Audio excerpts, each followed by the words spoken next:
మొక్కజొన్న కండెల్ని ఉడకపెట్టుకు తినటం కానీ, మొక్కజొన్న కండెలు రోడ్ల పక్కమట కాల్చి అమ్ముతుంటే వాటిని కొనుక్కొని కూడా అట్లా తింటున్నాం.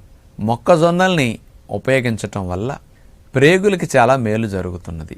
మొట్టమొదటి ప్రయోజనం, మొక్కజొన్నల్లో ఉండే ఇన్సాల్యుబుల్ ఫైబర్ అనేది ప్రేగుల్లో ఉండే హెల్ప్ఫుల్ బ్యాక్టీరియా, గుడ్ బ్యాక్టీరియా పెరగటానికి మంచి ఆహారంగా బాగా ఉపయోగపడుతున్నదని, ప్రేగుల్లో మూమెంట్స్ పెరగటానికి, ప్రేగులు క్లీన్ చేసుకోవటానికి, ప్రేగుల్లో వేస్ట్ డిపాజిట్స్ లేకుండా ప్రేగుల్ని కాస్త రక్షించటానికి మొక్కజొన్న కండెలు బాగా ఉపయోగపడుతున్నాయని నిరూపించడం జరిగింది. మొక్కజొన్న కండెల్ని IBS ఉన్నవారు, ఇరిటబుల్ బౌల్ సిండ్రోమ్ ఉండి కొంతమందికి మోషన్ వచ్చినట్టుంటుంది, రాదు, ఇరిటేషన్లో ఉండి అసంతృప్తిగా అనిపిస్తుంది, ఎక్కువసార్లు వస్తుంది, ఒకసారి సరిగా అవ్వదు, ఒక్కోసారి లూజుగా నొప్పితో బయటకు వస్తూ ఉంటుంది. కొంతమందికి మలం ప్రేగులో పిలకలు పుడతాయి.